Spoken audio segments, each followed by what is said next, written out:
van a darse cuenta de que Dios nos cuida, ¿eh? Así que no hay por qué tener miedo porque Dios nos está cuidando. Primera de Pedro capítulo 5 nos va a hablar acerca de esto. Hay un enemigo, van a darse cuenta en los próximos estudios, van a hacer una serie de 9 estudios de Primera de Pedro capítulo 5 y se van a dar cuenta cómo Pedro está muy preocupado porque la iglesia sepa de que es un redil, y que tenemos un buen pastor. Sabemos, ¿quién no conoce el Salmo 23 cuando dice Jehová mi pastor, nada me faltará? En lugares de delicados pastos me hará descansar, junto a aguas de reposo me pastoreará, confortará mi alma, me guiará por sendas de justicia, por amor a su nombre. Aunque ande en valles de sombra de muerte, dice David, el salmista David, no temeré mal alguno, ¿verdad? Miren, su vara y su callado me infundirán aliento. Aderezas mesas, dice, delante de mis angustiadores. Unges mi cabeza con aceite, mi copa está rebosando. Y después dice, ciertamente, y esto es muy importante, alguna vez voy a hablar de este salmo, el bien y la misericordia me seguirán todos los días de mi vida, y en la casa de Jehová moraré por largo día. Tenemos un buen pastor, qué bueno eso, ¿eh? Y mientras tanto, como el buen pastor está en todos lados, porque la Biblia dice que el Señor Jesucristo está con nosotros todos los días hasta el fin, dijo él mismo, pero nos dejó a otros que mientras tanto cuidemos la grey de Dios. Eso es lo que hacemos los pastores. Somos como delegados, un instrumento de Dios mientras tanto dentro de esta familia. Somos miembros de la familia de Dios, tan hijos como otros, tan pecadores como otros, todo igual, ¿verdad? Pero mientras tanto Dios dijo, bueno, vamos a nombrar pastores, ¿verdad? En las iglesias, y Pedro se va a referir a eso. Primera de Pedro capítulo 5, versículo 1 y 2. Voy a leer el pasaje y luego voy a comenzar a explicar lo que nos enseña la palabra de Dios en estos dos versículos. Pero quiero animarles ya a saber que somos amados y cuidados por Dios. Capítulo 5, versículo 1 y 2 dice, ruego a los ancianos que están entre vosotros, yo anciano también con ellos, y testigo de los padecimientos de Cristo, que soy también participante, dice Pedro, de la gloria que será revelada. Y viene la orden para los pastores y para aquellos que sirven a Dios. ¿Quién pastorea la iglesia? Pastorean aquellos que discipulan, pastorean aquellos que dirigen grupos pequeños, pastorean a tus hijos hoy, unas maestras que van a estar allí. Pastorea el pastor, está hoy hablándoles, ¿verdad? Pastorean los líderes de jóvenes, a sus jóvenes, los líderes adolescentes, a los adolescentes. Pastorean los líderes de grupos pequeños, son pastores, están pastoreando la grey de Dios, están llevando alimento al corazón de aquellos que necesitan. Entonces dice, capítulo 5, versículo 2, apacentad la grey de Dios que está entre vosotros, cuidando de ella, no por fuerza. Acá hay una aclaración ya, señores, no es así, no por fuerza, sino voluntariamente, no por ganancia. Ya Pedro se adelanta a los pastores que por ganancia, es que había en la época del apóstol Pedro y también antes del apóstol Pedro, pero ya había pastores y habían asalariados y pastores. El asalariado, cuando veía venir un peligro, se corría, ¿verdad? Pero los pastores de pastores se enfrentaban al lobo, se enfrentaban al enemigo. David fue un pastor, ustedes saben que él era pastor también, desde luego por eso él escribe el Salmo 23 entendiendo muy bien, y él dijo que se enfrentó una vez a un oso y otra vez se enfrentó a un león que venían para devorar a las ovejas. Y bueno, es lo mismo, el mismo ejemplo está diciendo Pedro acá. Dice, apacentad, no por ganancia deshonesta, porque hay quienes están por ganancias deshonestas, entre paréntesis, porque uno no puede esquilmar a la grey, sino con ánimo pronto. Eso dice la palabra del Señor. Así que el apóstol Pedro,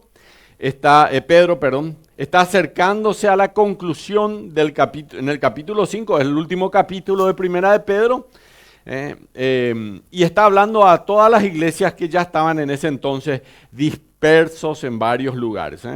El apóstol Pedro vivió más o menos hasta el año 60 a 66 después de Cristo. En la misma época en que muere el apóstol Pedro, también muere el apóstol Pablo, entre paréntesis, probablemente bajo el gobierno de Nerón, ¿verdad? Que le tomó a ambos probablemente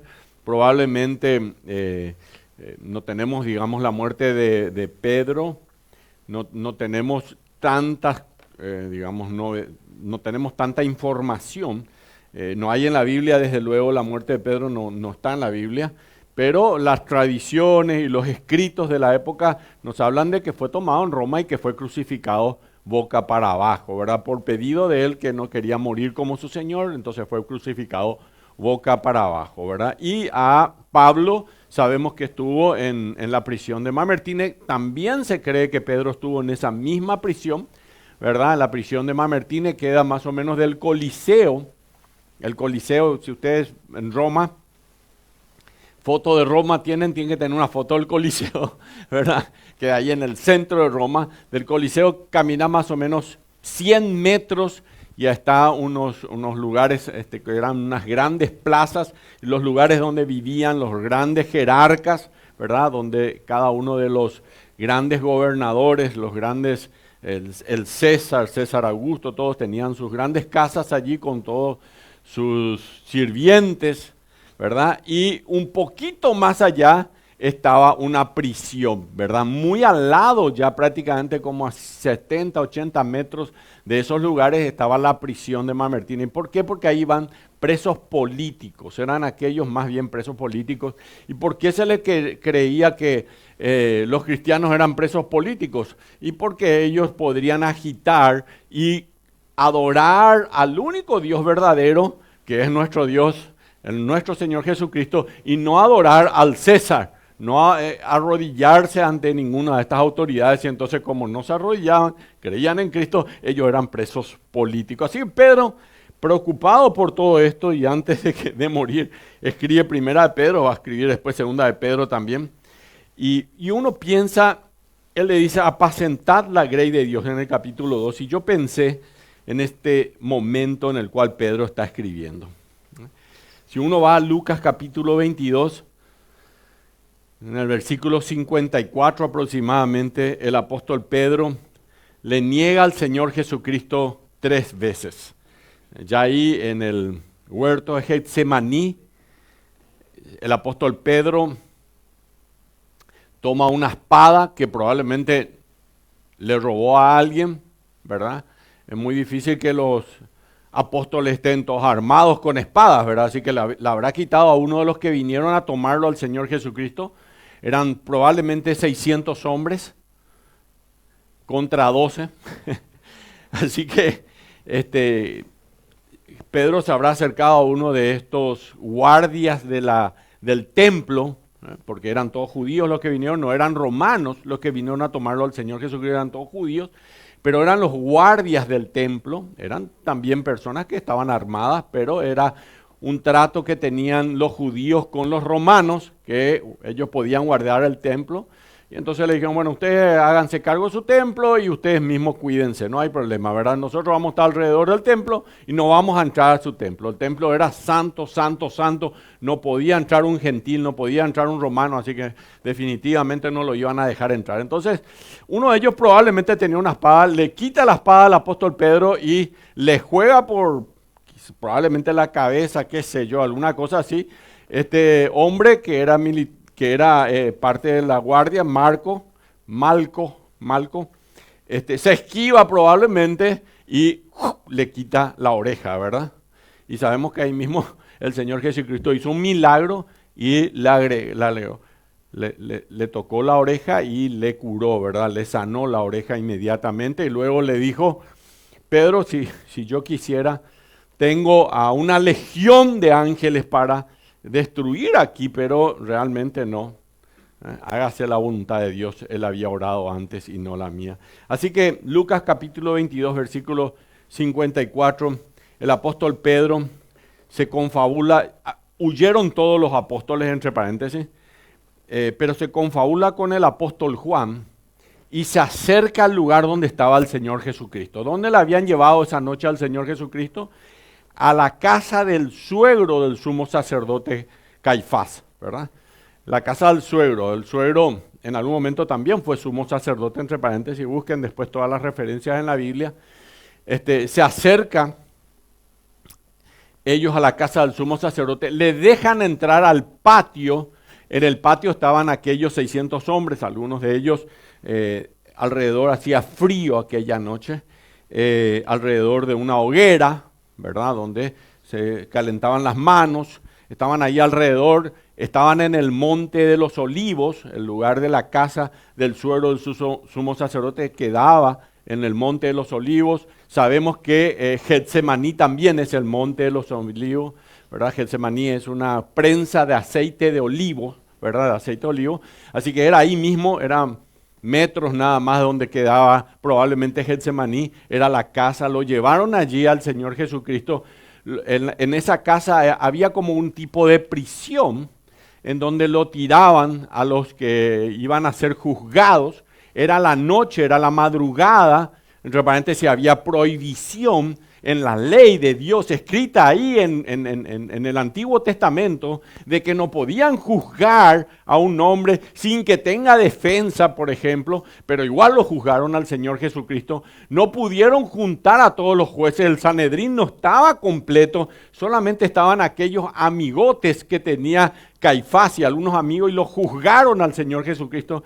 Le puedo hablar de esto por horas para decir todo lo injusto que fue el juzgamiento del Señor Jesucristo, pero no me voy a quedar en eso porque hoy no vamos a hablar de eso, de otro tema rápidamente.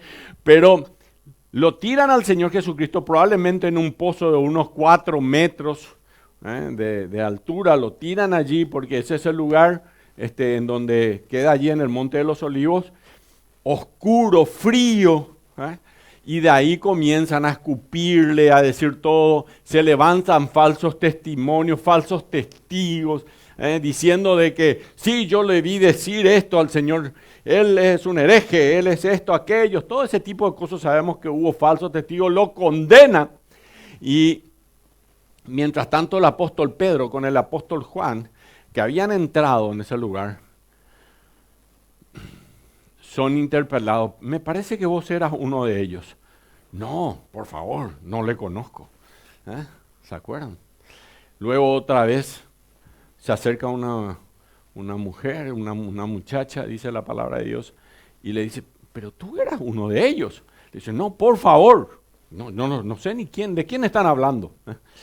Y un poco después se acerca otra vez otra persona y le vuelve a decir lo mismo al apóstol Pedro por tercera vez, como el Señor Jesucristo le había dicho antes, le iba a negar 3 veces. Él incluso dijo maldiciones, maldijo. Y ya en ese momento escuchó el canto del gallo. Ya estaba amaneciendo. Y un poco después se quedó allí, probablemente choqueado por todo eso. Lo toman al Señor Jesucristo, lo sacan.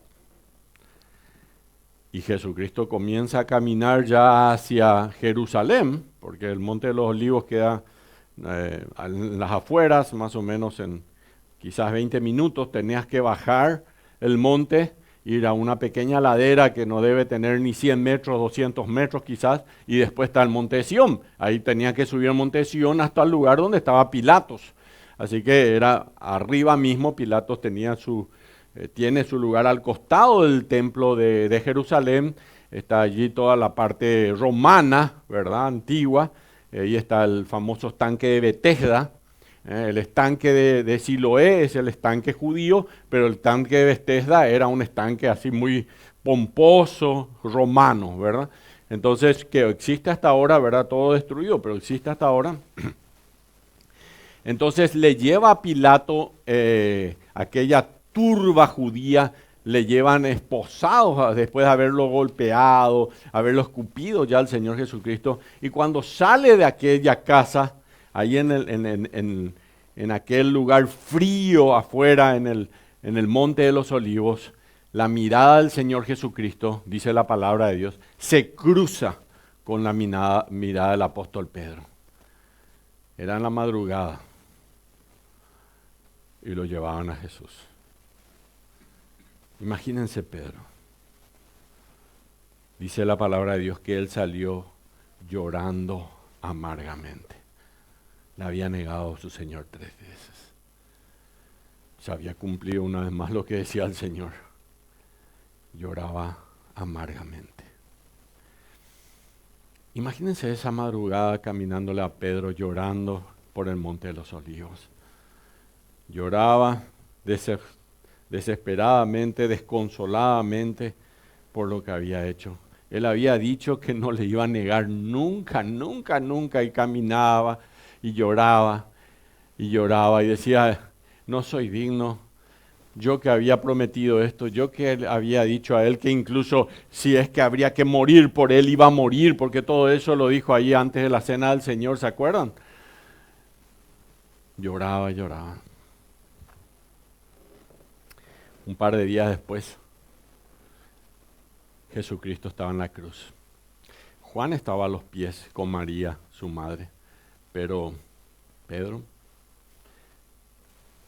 lo más probable, pienso yo, no está en la Biblia, pienso yo, el que a lo lejos él lo estaba mirando. Acuérdense que el lugar de la calavera en donde lo crucificaron al Señor Jesús, el Calvario, el lugar de la calavera, era la ladera también un poco pero todavía del Monte de los Olivos. Siempre en el Monte de los Olivos, a un costado del Monte de los Olivos, un poco como una cadena de montañas realmente. Y en ese lugar hay un lugar que parece una roca muy grande, tamaño quizá probablemente de este lugar, una roca muy grande que parece que tiene 2 ojos, una nariz en algún momento y parece una boca. Ese es el lugar de la calavera, hay unos ojos hundidos, entonces una calavera, parece una calavera. Entonces por eso se llama el lugar de la calavera, hasta hoy existe esa roca, está en ese lugar. La parte de la nariz se nota que se cayó, probablemente dicen algunos de los que ahí te cuentan por efecto de alguna bomba, algunas cosas que cayeron en esa zona. Ustedes acuérdense que guerras hubo en Jerusalén toda la vida. Así que esto es las afueras de Jerusalén, no están en Jerusalén, están en las afueras. Se le crucificaba y se lo enterraba, en donde había el sepulcro donde lo enterraron a Jesús, y se le enterró a otro, también es en las afueras de Jerusalén.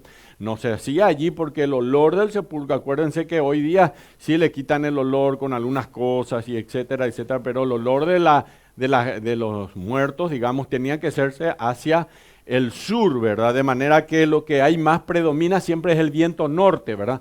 El viento norte cuando sopla no entra el olor de los muertos dentro de la ciudad, entonces se lo ponía hacia afuera, ¿verdad? Pedro está allí mirando la cruz, ¿verdad? Al tercer día el Señor Jesucristo resucita. ¿Quiénes son los primeros que corren entre los apóstoles? Primero estaban desde luego las 3, estaba María Magdalena, María la esposa de Cleofas y una tercera María, que fueron las que fueron al sepulcro para arreglar el lugar, ¿verdad?, del Señor Jesús. No sé cómo iban a abrir el sepulcro, probablemente le iban a pedir ayuda a los militares que estaban custodiando la tumba, ¿verdad? Pero cuando ellas llegan no había nadie y la tumba estaba abierta, la tumba estaba vacía, ¿verdad? El Señor había resucitado. Así que ellas van y van a decirle a los apóstoles, Jesucristo, lo hemos visto, porque María Magdalena le habló a Jesús, ¿verdad? ¿Con quién primero habló Jesús cuando Él resucita? ¿Cuál fue su primera palabra? María. Era María Magdalena. María Magdalena lo ve al Señor Jesucristo y lo confunde con un jardinero o con alguien que cuidaba tumbas en esa zona, como estos hombres que trabajan en el cementerio, y le dice, ¿dónde le pusieron a mi Señor? Y Jesucristo le dice, María. Y ahí María se despierta. Este es el Señor Jesús. Él es. Y allí, desde luego, va y avisa que Jesús había resucitado. Y ahí dos de los apóstoles corren. El primero en llegar es el más joven, Juan. Juan era el más joven, así que él llega primero y se queda en la entrada de la tumba. Y llega Pedro un poquito detrás y Pedro entra, ¿verdad? Pedro siempre era de arma tomar, él no pedía permiso, atropellaba, ese era su problema. Bueno, entró Pedro primero en entrar y estaba vacía la tumba. Jesucristo había resucitado. Así que él, que le había negado, pensaba, ¿qué hago ahora? Así que fueron a un aposento alto. En ese lugar se aparece el Señor Jesucristo un poco después. Se aparece 2 veces y en la segunda vez le dice, vayan a Galilea y esperen allí, que yo voy allí. Se fueron a Galilea, se aburrieron en Galilea, no se pusieron a esperar, a orar, a alabar, a adorar, no nada. Ellos dijeron, bueno, ¿por qué no nos vamos a pescar? Se subieron toda una barca, se fueron a pescar, no salía nada, no salía peces, no pasaba nada. Así que alguien desde la costa le grita, tiren las redes al otro lado. Y cuando escuchó eso el apóstol Pedro se acordó del milagro de la pesca que había pasado cuando él le conoció al Señor Jesús. Dijo, oye, el Señor Jesús es el único que recuerdo que había hecho eso. Así que los otros agarran, no se dieron cuenta todavía, tiran la red al otro lado. Las redes se llenan de peces. Es el milagro. Pedro estaba allí en el barco. ¿Qué hace Pedro? Vamos, ese es el Señor Jesús. Y en vez de que espere que comiencen a remar para llegar ahí, él se tira y comienza a nadar. Llega desde luego antes que los demás. Llega delante del Señor Jesucristo. El Señor Jesucristo tenía un bracerito ahí, no sé si era un bracero, pero algo así. Y un pescado, ¿verdad? El Señor Jesucristo comió con ellos. Llega la turba de los apóstoles todos allí, se junta con ellos y el Señor Jesucristo delante de los apóstoles, delante de los cuales también Él sabía que todos sabían que Él había negado. Le dice, Pedro, ¿me amas? Más que estos. ¿Entienden lo que dice la palabra de Dios? Muy interesante realmente. Pedro, ¿me amas más que esto? Dice Juan capítulo 21, versículo 15 al 17. Cuando hubieron comido, Jesús dijo a Simón Pedro, se comieron el pescado que el Señor Jesús había preparado. Jesús dijo a Simón Pedro, frente a todos, Simón, hijo de Jonás, ¿me amas más que estos? Imagínense, estaban los demás apóstoles. Él había negado 3 veces. ¿Me amas más que estos? Él le responde, sí, Señor, tú sabes que te amo. Puedo hablar muchísimo acá. En realidad la respuesta de él es fileo, no es ágape. El griego tiene varias palabras para decir la misma palabra amar. Acá le dice fileo, yo te amo como un hermano, como un padre. Eso es lo que le está diciendo entre paréntesis, ¿verdad?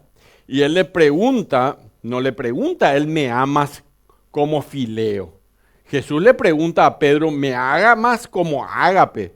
Ágape es el amor perfecto, el amor del Padre, es el amor de nosotros. Cuando van a 1 Corintios capítulo 13, cuando habla del amor que es sufrido, benigno, ese es el amor de Dios y ese es el amor ágape en el griego, entre paréntesis. Entonces, tú sabes que te amo. Él le dijo, apacienta mis corderos. Ya ven a dónde voy. 1 Pedro capítulo 5, versículo 2, Pedro va a decir, apacentad a la grey de Dios. Versículo 16, volvió a decirle por segunda vez, Simón, hijo de Jonás, ¿me amas? Ágape. Pedro le respondió, sí, Señor, tú sabes que fileo. Le volvió a decir, ¿no? Y Jesús le dijo, pastorea mis ovejas. Versículo 17, le dijo la tercera vez, Simón, hijo de Jonás, ¿me amas? Ágape. Y Pedro se entristeció porque ya sabía, ya entendía que él le negó 3 veces y Dios le estaba haciendo, recordando eso mismo Jesús. Pedro se entristeció que le dijese por 3.ª vez, ¿me amas? Y le respondió, Señor, tú lo sabes todo, tú sabes que te amo. Jesús le dijo, apacienta mis ovejas. Y ahora en 1 Pedro capítulo 5 versículo 2, Pedro le dice a aquellos que van a servir a Dios, a aquellos que están trabajando para honrar al Señor, apacentad la grey de Dios. Así como el Señor me dijo a mí, apacienta mis corderos, apacienta mis ovejas, apacentad ustedes a la grey de Dios. Entre paréntesis, no dice a tu grey, porque la iglesia no es del pastor, es la grey de Dios. No se olviden nunca aquellos que sirven a Dios. Nunca se deben olvidar que la iglesia es de Dios, es la grey de Dios. Y Pedro el apóstol le dice, apacentad la grey de Dios. Esto es lo que hacemos cuando estamos discipulando, cuando estamos siendo papá, a veces llevándole la palabra de Dios a nuestros hijos, o cuando una es mamá y le lleva los principios de la palabra de Dios y los guía a sus hijos a conocer al Señor. Esto es cuando hacemos grupos pequeños, esto es cuando hacemos de profesores, cuando hacemos de profesores de niños, de los exploradores, es aconsejar. Y estamos en un redil, que es el redil de la iglesia del centro, pero tenemos que recordar que debemos apacentar la grey de Dios. Así que Pedro era consciente de las dificultades, del sufrimiento, de los problemas que afrentan los creyentes, y también era consciente del peligro que enfrenta la iglesia. La iglesia, como los corderos, hay lobos que van a tratar de meterse en el rebaño y golpear a la iglesia. Él dice apacentar la grey de Dios. La iglesia puede desviarse, como las ovejas se desviaban, ¿verdad? Y el buen pastor tenía que ir a buscarla. La iglesia puede dividirse, la iglesia puede distraerse y no llegar a ser todo lo que Dios quiere que sea la iglesia local, lo que Él quiere realmente. Y con esto en mente, Pedro hace un fuerte llamado, comenzar con aquellos que lideran la iglesia de Dios. Y él dice, ruego a los ancianos entre vosotros, y aquí vamos allá al primer lado, ruego a los ancianos entre vosotros, yo anciano también con ellos, y testigo de los padecimientos de Cristo. ¿Cuál es la idea? Y la idea es que Pedro está transmitiendo, digamos, en esto, es más vale. Cuidado, señores que están en el pastorado o aquellos que ayudan a otros en el crecimiento. Más vale que cuiden bien a la iglesia. Piensen en lo que le costó al Señor Jesucristo derramar su sangre en la cruz. Piensen en el valor y el amor que Dios le tiene a la iglesia. Y cuiden de no maltratar a la iglesia. Cuiden de quererla, de amarla, porque es cuidada por Dios misma y guiada, ya que fue esa iglesia por la cual el Señor Jesucristo derramó su preciosa sangre.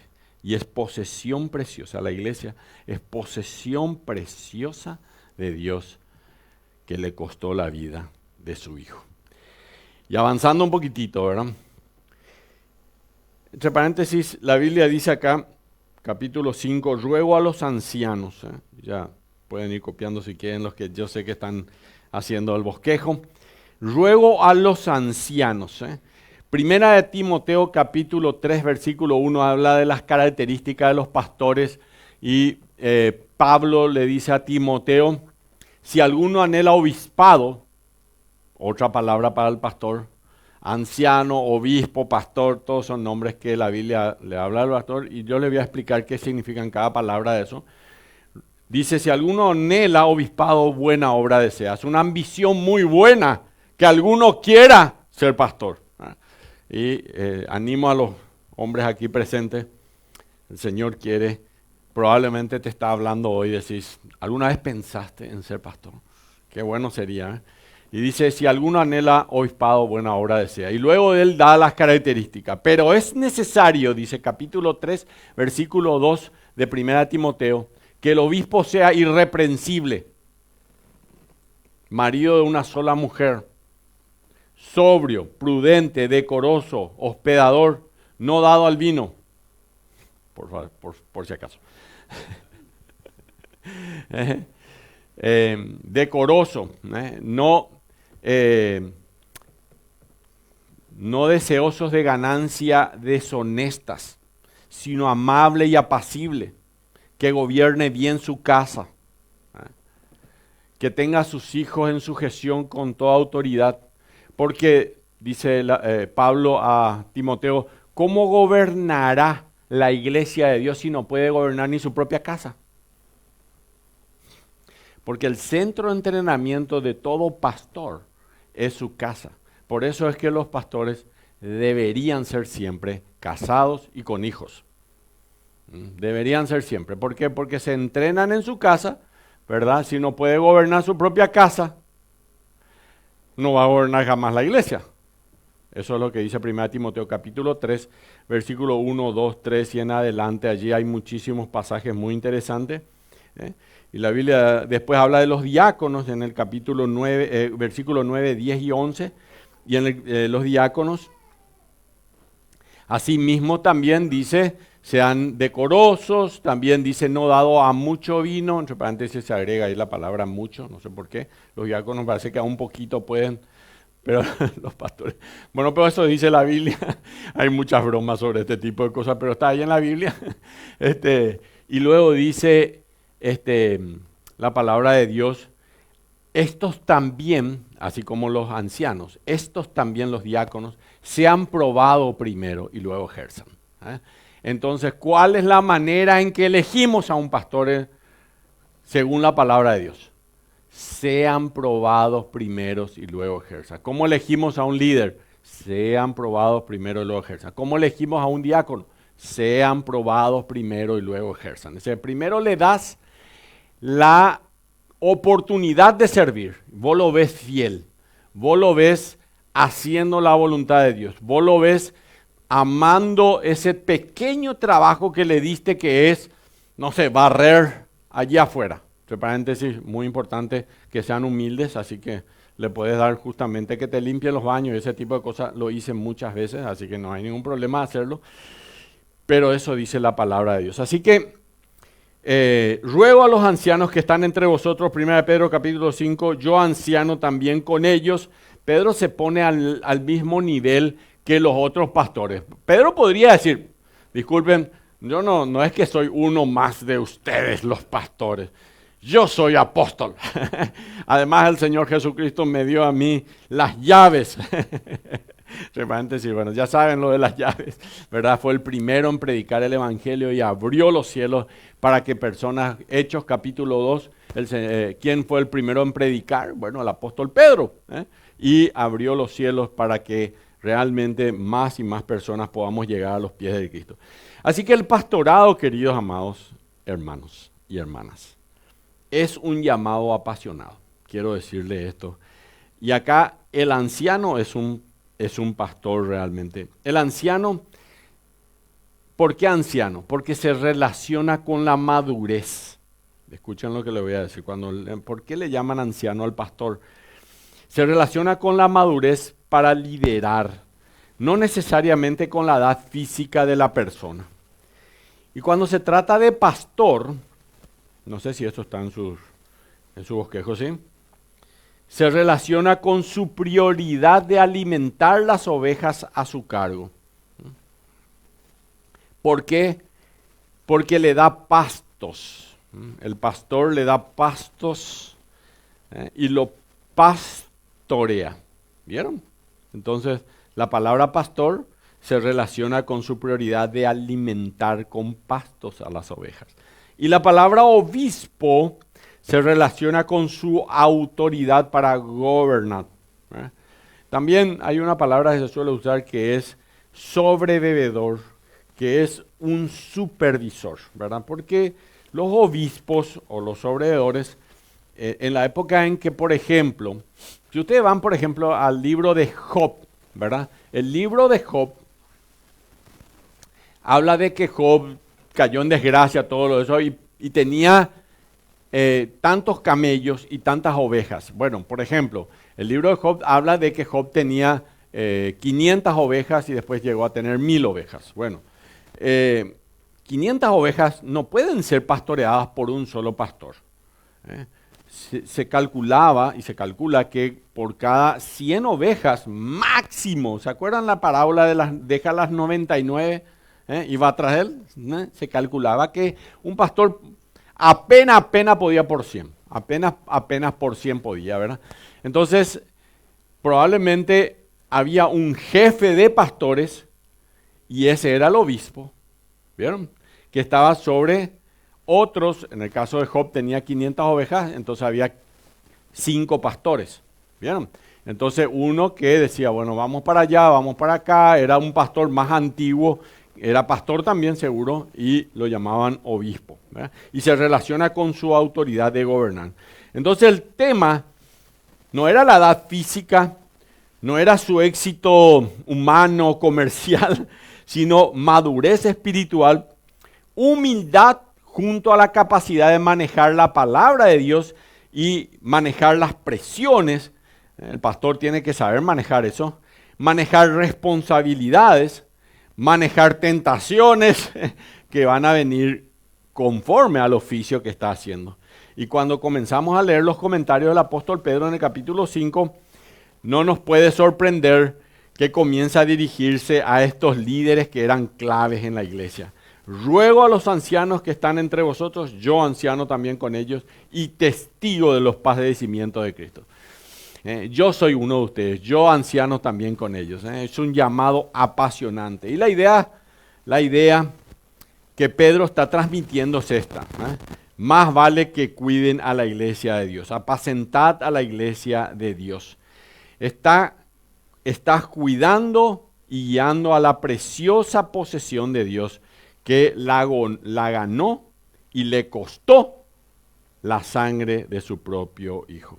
Y Pedro añade que soy también participante de la gloria que será revelada. ¿Vieron ahí capítulo 5?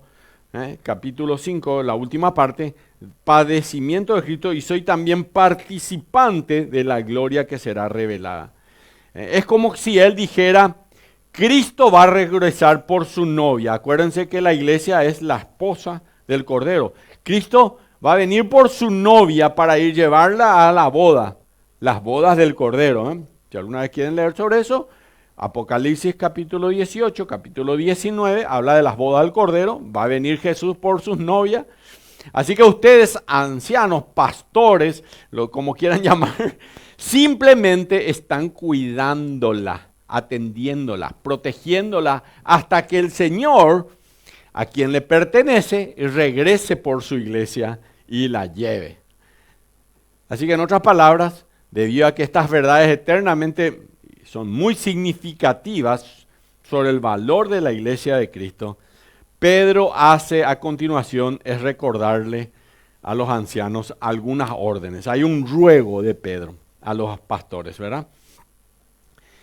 Les ruega que pastoreen a la grey de Dios y que esa es su principal tarea. La tarea del pastor es pastorear a la grey de Dios. Esta mañana alguien me escribió a las 6:30 de la mañana, ya estaba despierto, por un problema personal, ¿verdad? Y estaba dejándole un mensaje de voz, le dije si quería que le llamara, ¿verdad? Porque veía que no estaba durmiendo, ¿verdad? Alentando a la iglesia. Eso es pastorear a la grey de Dios, y es lo que dice la palabra de Dios. Y 1 Pedro capítulo 5, versículo 2 dice, dedicarte a apacentar la grey de Dios. Ya lo tienen ahí, lo han pasado en limpio. Él está llamando a los ancianos, pastores, y llama a la iglesia una grey o un rebaño de ovejas. El verbo traducido apacentar se refiere a más que alimentar, ¿verdad? De hecho, implica todo lo que involucra en la obra de pastorear, guiar, cuidar, alimentar, atender, aconsejar, rescatar, reprender y animar al rebaño de Dios, ¿eh? Así que tenemos que tener en cuenta que durante siglos, incluso en los días del Señor Jesucristo, el ser pastor, escuchen lo que le voy a decir, el ser pastor no estaba en la lista de los oficios más deseados. Si vos le tenías a tu hijo, vos probablemente le decías, podés hacerte, no sé, a lo mejor gobernador o hacer un publicano, qué sé yo, cualquiera de estas cosas, pero pastor, por favor, no te recomiendo. Si un niño le decía a su papá, papá, cuando sea más grande quiero ser pastor, no estaba en la lista de aquellas opciones vocacionales más queridas, ¿eh? Los pastores básicamente vivían con sus ovejas las 24 horas al día, los 7 días de la semana. ¿Le puede dejar a las ovejas? No, no le puede dejar. La tarea del pastor es interminable, interminable. Es de lunes a lunes, cada día, cada noche, sea verano, sea invierno. Imagínense las ovejas. Cuando el clima era agradable, genial, y cuando no era agradable, igual tenía que estar con sus ovejas. Más de una vez en el campo, en la pradera, estaba frente a las tormentas eléctricas, estaban al aire libre, más de una vez temblando en las heladas noches en Israel o en los lugares donde hay pastores. Y los pastores alimentaban, guiaban y protegían a sus ovejas. Un escritor famoso evangélico escribió, ¿quién en su sano juicio elegiría ser pastor? Es vivir para eso. Imaginen que tenían pequeños redil, ¿sí? Y de esto hay muchos ejemplos en la Biblia, entre paréntesis. No me viene ahora mismo un pasaje, pero hay. Y los pastores dormían en la puerta de la oveja porque había alguna ovejita que se querían escapar a veces. Pero ¿por qué dormía también en la puerta de la oveja? Porque también por ahí también quería entrar el lobo. Así que él dormía en la puerta porque se tenía que enfrentar en aquellos que estaban ahí. Así que el pastor tenía muchas tareas que desempeñar para cuidar al rebaño. Tenía que protegerle de ladrones, merodeadores. El pastor fiel debe dedicarse a proteger al pueblo de Dios que quiere siempre arruinar el rebaño. Y a veces a las ovejas no les gusta cuando un pastor le reta, le regaña o le advierte algo. Pero ese es el ministerio que tenemos los pastores y lo hacemos por el bien de ustedes. Cuando decimos eso es así. Y el pastor fiel no solamente protegía a su rebaño, sino que también la llevaba al prado, de un prado al otro prado para que pudiese alimentarse adecuadamente. Y sin duda alguno, eso, de hacer eso, requiere dedicación, Y el tiempo verbal, dice abajo, que Pedro usa aquí a su llamado apasionado y pastorear el rebaño, indica un sentido de urgencia. Pastoreen el rebaño de Dios. Con la misma entrega, la misma pasión, el mismo cariño y todas las características de un cuidado desinteresado, de un amor sacrificial hacia las ovejas. Y esto es lo que Pedro nos está transmitiendo aquí. Vamos al siguiente. En segundo lugar, tenemos que decidir ser afectuosos con el rebaño. Pedro va a destacar o destaca aquí que la vocación de un pastor en su afecto por el rebaño. Apacentad la grey de Dios. El término griego grey o rebaño aquí está en forma diminutiva. Podría traducirlo pequeño rebaño. Y este es un término más bien cariñoso. Es como si escuchásemos Pedro decir al pastor, pastorea ese pequeñito rebaño con afecto, porque ellos son el rebaño amado por Dios. Así que cuidado, pastores, amen a sus rebaños. Y es la forma de expresión que el apóstol les hace notar a los que le han sido encomendados en aquel pequeño rebaño. Entonces Pedro, el pastor, en este caso yo con ellos, dice el apóstol Pedro, por coincidencia mi nombre también es Pedro, ¿verdad? Pero ustedes ya se ubican cuando yo digo algo así, ¿verdad? La iglesia debe ser pastoreada, señoras y señores, con amor. El rebaño tiene que ser pastoreado con amor. Y es necesario entender que el rebaño no es del pastor, el rebaño es de Dios. Pedro le hace notar eso, la grey de Dios que está entre vosotros. Un escritor escribió sobre esto, que yo lo sigo mucho, que es Warren Wiersbe. Si le pueden pasar, por favor, porque no sé por qué ahora no pasan. A veces anda esto y a veces no anda. Dice, el pastor no es un conferencista religioso que transmite semanalmente información en cuanto a la Biblia. Es un pastor que conoce a su gente y trata de ayudarles mediante la palabra de Dios. Y esto es el verdadero efecto. Esto es el amor de Dios demostrando al rebaño. El amor por Cristo tiene que ser el motivo por el cual hacemos lo que hacemos. Y especialmente para el anciano, para el pastor. Si amás a Jesucristo, entonces vas a pastorear bien a sus ovejas. Ese debe ser el efecto que tiene que tener el pastor. Vamos al siguiente. Disfrutar, en tercer lugar, y este es la última cosa que quitamos de este pasaje, disfrutar la administración del rebaño. Pedro no solo habla del efecto de un pastor, sino también de la administración de un pastor.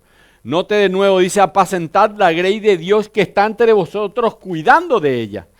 O podemos decir también, velando por el rebaño. 1 Pedro 5:12. Y el término griego para cuidar, velar, viene del término episcopo. En griego, episcopo, que traducimos obispo. La idea principal del término es la autoridad del oficio. El anciano pastor obispo proporciona supervisión espiritual y dirección del rebaño. Así que el modo de ejercer el pastorado es supervisándolo, vigilándolo, estando atento a sus peligros, estando atento a las necesidades del rebaño. No se trata de esa vigilancia legalista. Hiciste lo que te dije, hiciste lo que te ordené, hiciste aquello, sino de una supervisión de gracia. Esa no es, te doy la orden, aquí está y cumplí esto, ¿verdad? Sino que debe ir marcando el camino, guiando, librando con ellos las dificultades de cada uno de ellos. El Salmo 68, versículo 7 dice, oh Dios, cuando tú saliste delante de tu pueblo, cuando anduviste por el desierto. El Señor es nuestro pastor, ¿viste?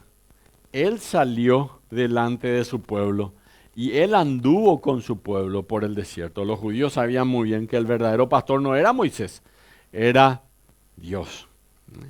Así que hay que supervisar mirando por encima del rebaño. Eso es lo que dice la palabra de Dios. El Salmo 23 dice, en lugares de delicados pastos me hará descansar porque le va a dar de comer.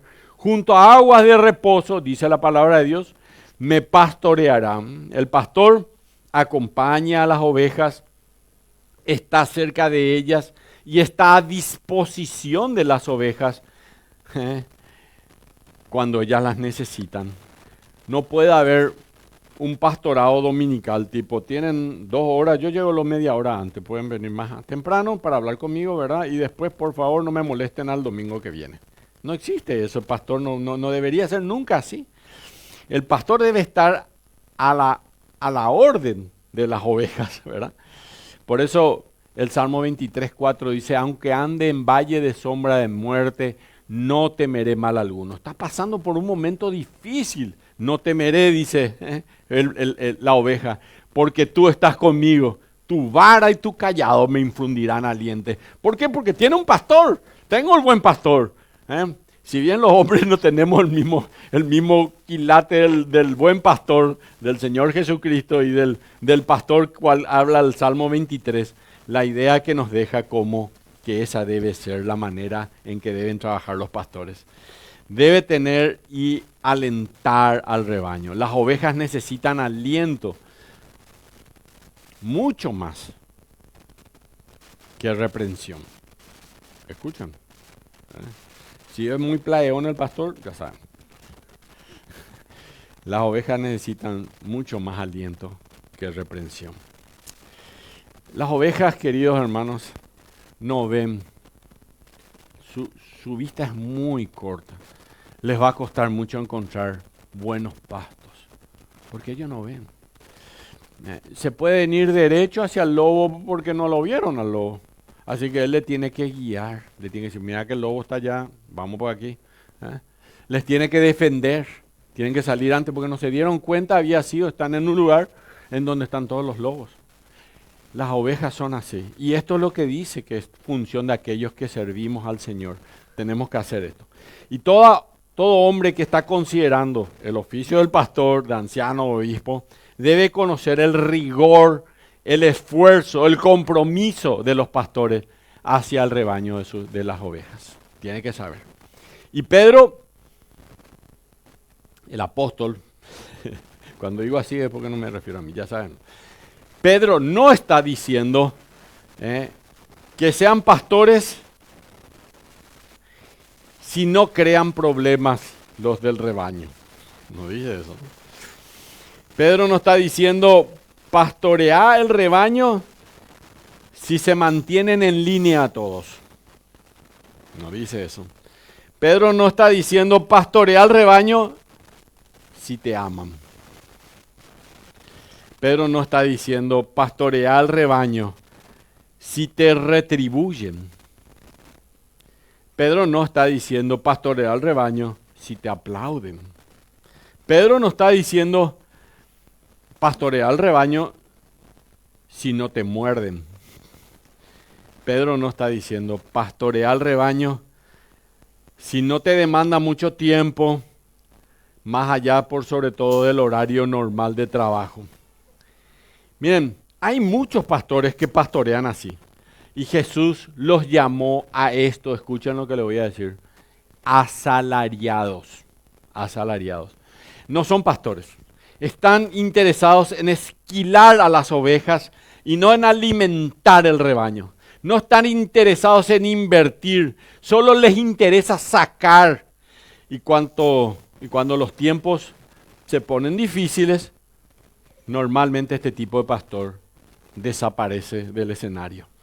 Y de hecho Jesús está comparando en cuanto a velar por el rebaño cuando dijo Juan 10, 12 al 13. Pueden anotar ahí si es que nos tienen.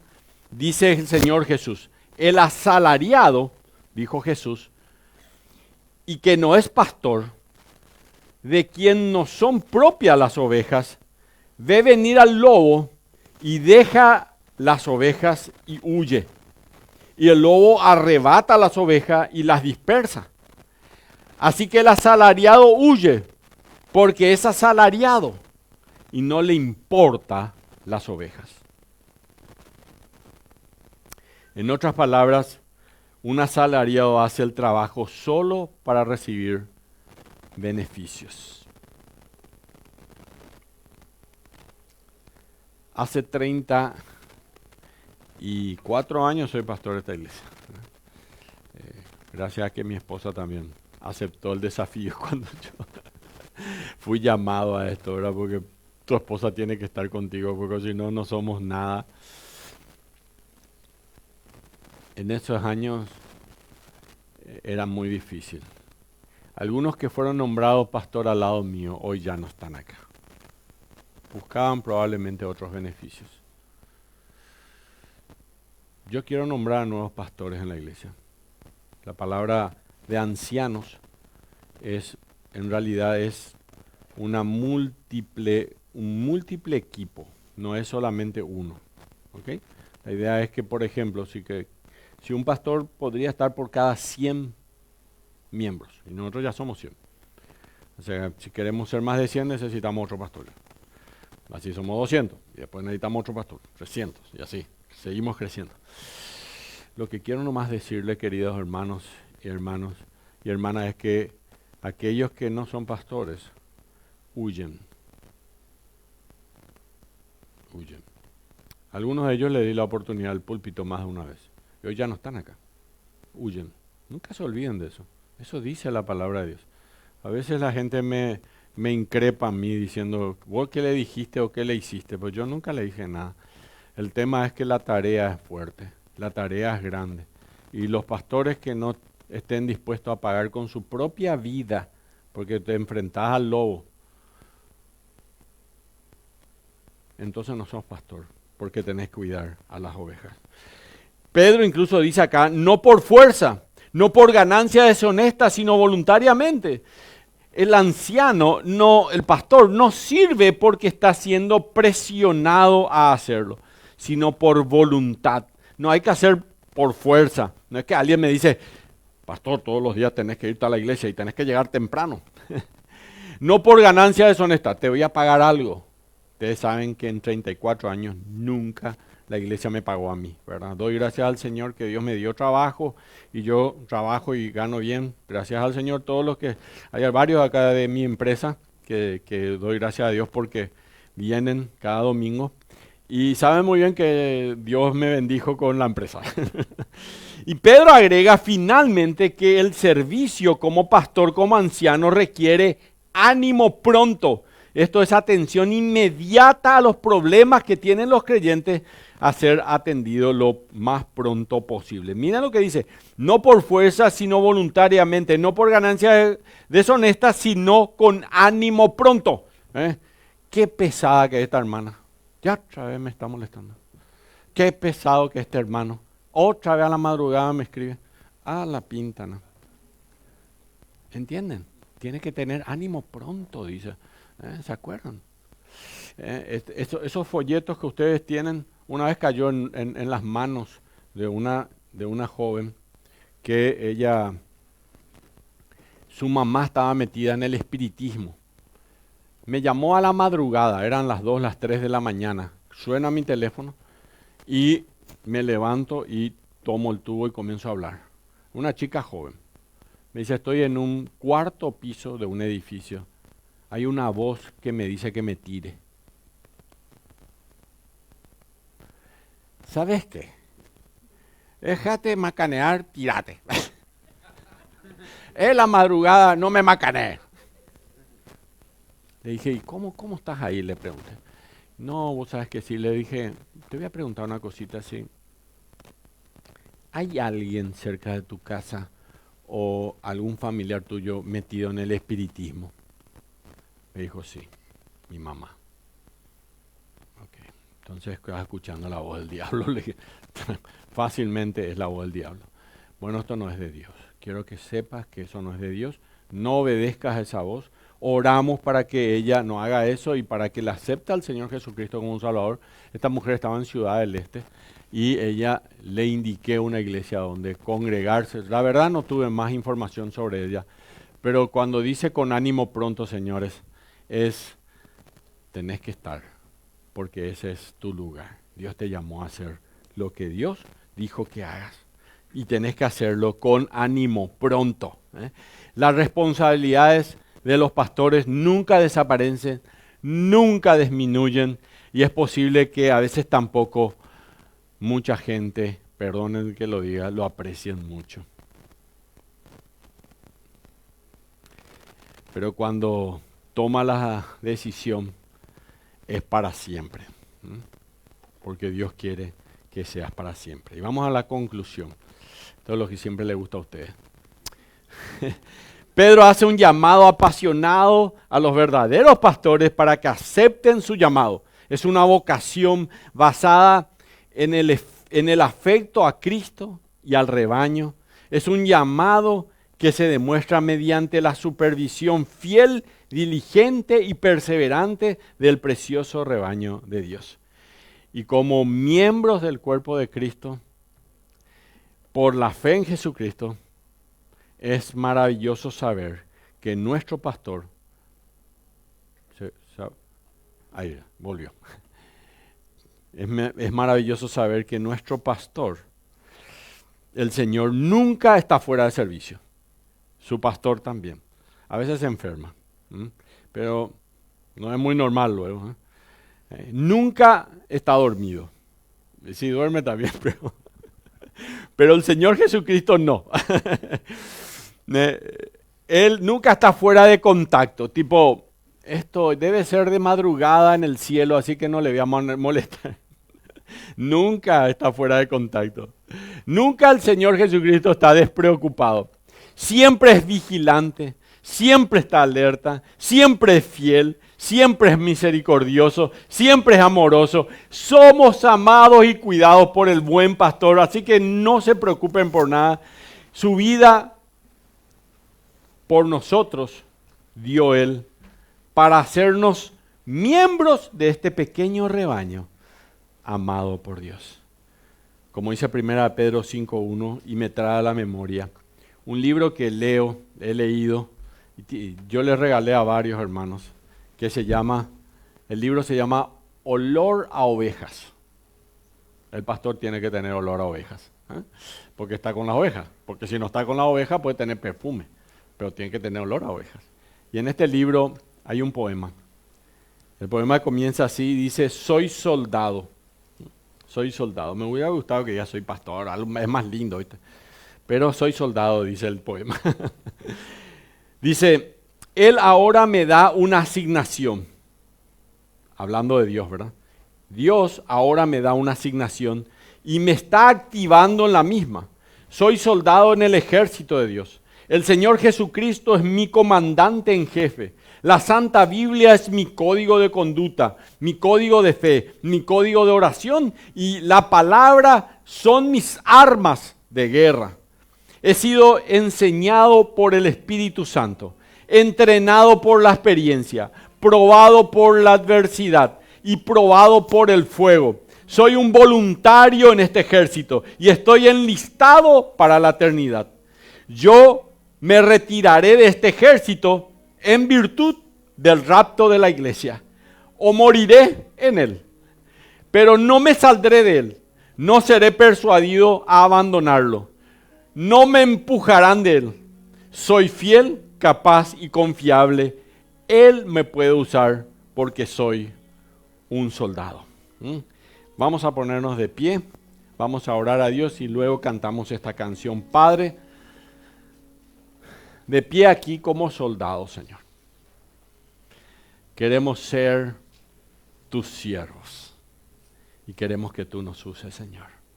Alabado sea tu nombre, tu palabra, y nos gustaría, Señor, apacentar la grey, ya sea con los jóvenes, con los niños, con nuestros hijos, o sirviéndote a ti, Señor, en un grupo pequeño, o ayudando en su crecimiento espiritual a alguna persona que necesita crecer en la fe.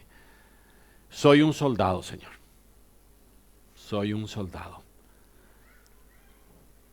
Y Padre bendito, no voy a desertar de este ejército que es tu grey, tu iglesia.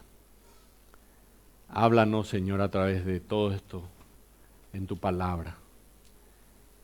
Y recibe esta adoración a tu nombre, Señor. En el nombre de Jesús. Amén.